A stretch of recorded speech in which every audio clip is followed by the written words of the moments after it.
Hi guys! Welcome to my mini vlog! So sa video na ito ay manganganak na nga ang mami nyo. November 22 nga ng madaling araw ako nakaramdam ng contraction, pang around 4:30. Tapos syempre pinapakiramdaman ko muna kung ito na ba talaga yun kasi ayaw ko naman na pumunta sa hospital tapos false alarm lang din tapos papauwiin kami ng doktor. At nung 5 o'clock na nga ay bigla nang pumutok yung panubigan ko.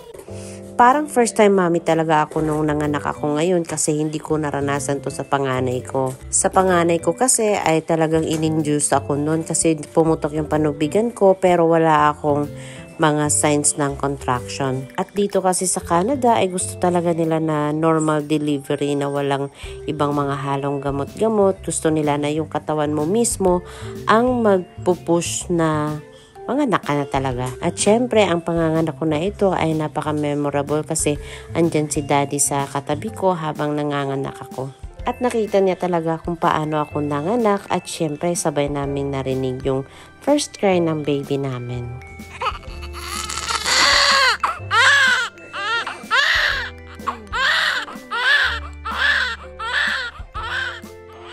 Malamig?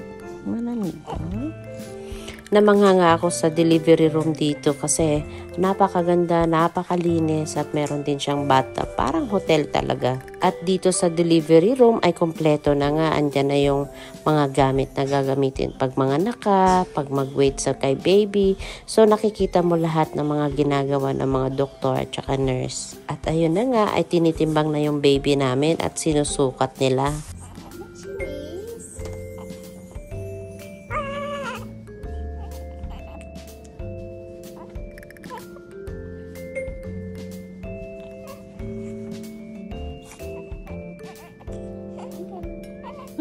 Videoan kita. Akin na.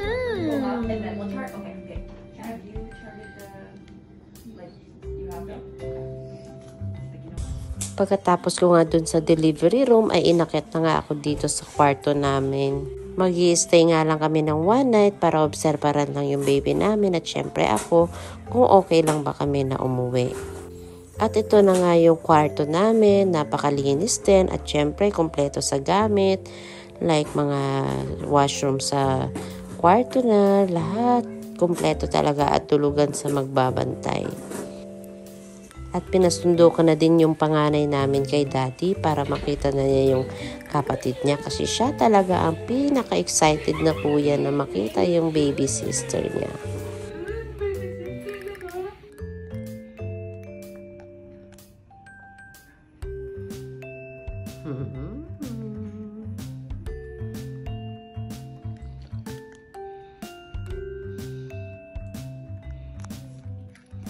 At lunch na nga at ito ang first meal ko dito sa hospital. Milk.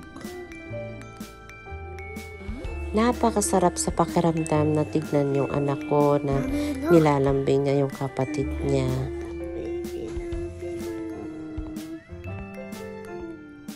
Ay, God bless you.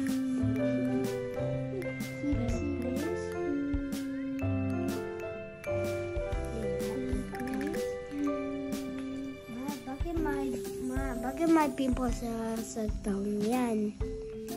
Tiyan mo. Oh, tiyan mo, oh. Sabihin mo, kuya, normal lang yun. Normal lang yun. Kamukha ni kuya, eh. Kamukha ni What's your baby sister there? Mommy? Ethan, what can you say about baby sister? See, look, she's so cute. Oh, don't kiss kasi may sipon ikaw. Now you're gonna see baby sister. Look at her, she's so cute. Are you happy? Are you sure? I'm gonna sleep down here today. Yeah. Hi. Oh, 2 a.m. na. Gising ka pa, no? Ano? Gising pa baby namin. 2 a.m. na.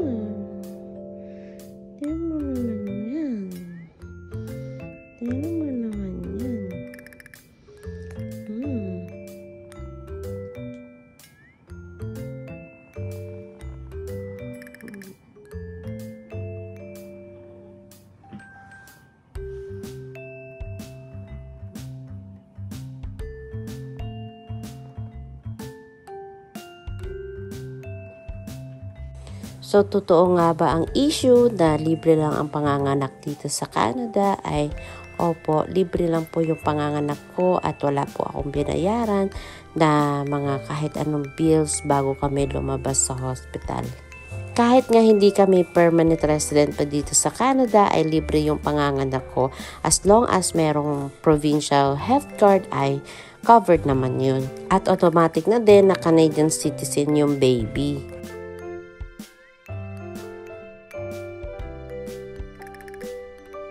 Umaga na nga ito at kailangan na naming umuwi kasi cleared naman na kami sa hospital. Bago nga kami umuwi ay ang dami pang mga chine-check sa baby at syempre sa akin kung okay na ba talaga kami lumabas.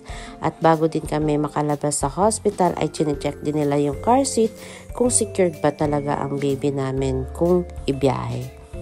Dito kasi ay bawal talaga yung batang ibiyahe na walang mga car seat. Kahit yung panganay namin ay naka-booster car seat siya. Daddy, we're gonna show the world to baby sister. We're gonna show the world. First ride. First rider. Ang inday-inday.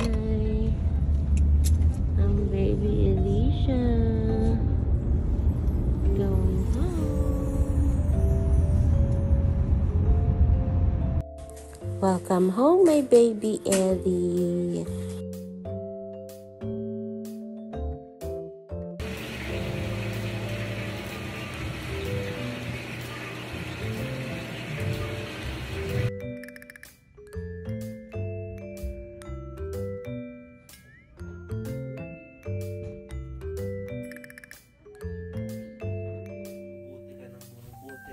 Tapos natututunan mo yung mga maling mga nagawa. Inaangat mo yung ulo mo. Inaangat mo ulo mo. Thank you for watching. So hanggang dito na lang. Bye!